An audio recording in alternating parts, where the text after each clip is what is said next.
ends up costing the rich everything. Exactly. Chikulaga nti sente osobola okubanga ozifuna ng'okozesa akatabo ka Hamu. Akuwa amagezi kulaga nti you can what? Get the money. Kati abamu kumugamba nafuna sente nange nzimbe stadium yena kivo nedda buli mwaba osobola okubanga ogenda kola factory ya kukola ki kola butwa. Kalela. Tuzo kala msoni nga twagala kwetta. Sente sikusonda. Peji kyenda yagamba money, wealth, life and good health. Kaka somero wacho ogenda wala. Genda wala. Omanyika tubine bitu Hamu. Ndudde n'akataba. Omutulirako. Hamu agamba not. At the age of 34 years now, I chose to mainly focus on my personal opinion. At the age of 34 years now, I need myaka 3 mwena. I choose to mainly focus my personal opinion to business because I am a businessman and business is what I do and no. You don't have to be idle in your life in order to accumulate. Because the kupeji sample mukaga yayogera ku company and friends. Nagamba, this is first to the people you keep close around you in life. Human beings have a weakness of assimilation. I know. Stay in that lane.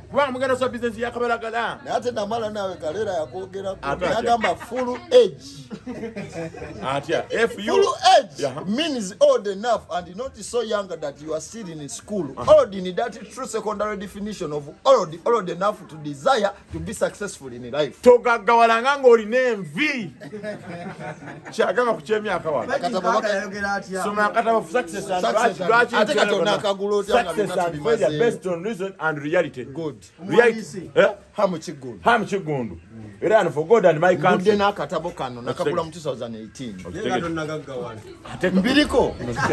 Mbiriko kubera ate neto yatyogerako ku page 23. Nagamba competent understanding.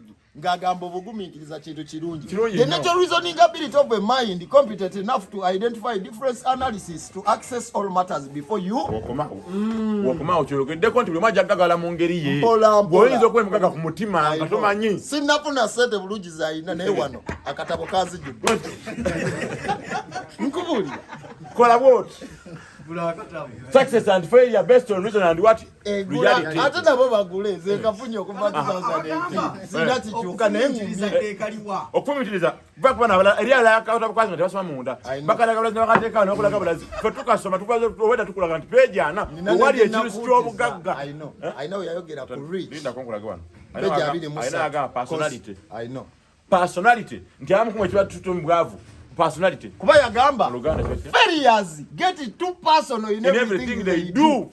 Don't you ever get personal. No berango ino mwala goyagala naye nga golaga tajja kunzikiriza. That's failure. Bera ncho ganta ajja kukiriza lero nnyo genda naye paka ewaka naye bwogenda mu ero jamusanga ali mu June. Is that a good example? Yes. Banagala bagala. I know yayogerera kuba namawulire wano olaba Hamu yali alikola kanti musanyufu ba bloga wana kulaga nti Hamu wano kulaga musanyufu naye munyiivu mutima kubanga tebusobola akatabo kano kyobola munyiivu munga kwata bukwasi kadala ina kadala wosoma ate wano ogagwa obumazi wano owasemba ze nasoma akatabo nga sinatuuka kweno page ogagga wala mutima.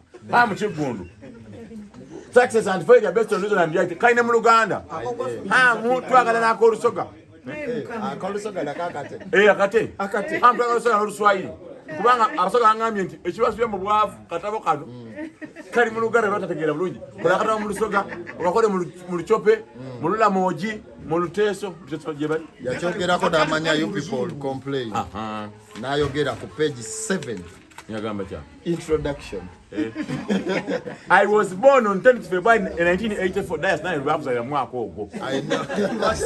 I am Ugandan by birth. Akulaga naye mu Uganda nga gwe mumugamba Muhammad abamungoza yava mu nsi za planet naye okitegedde a son of Mr. and Mrs. Aruna Segawa naye ayina taata ne maama we gwe toyina maama una taatawo bedira nkima kiraba be baba dira nkima nkima mugagga anti kole mu Luzungu awo idiyuse okodde nkima nkembo no like mu Luzungu nti I build nkima mank clan okujeddira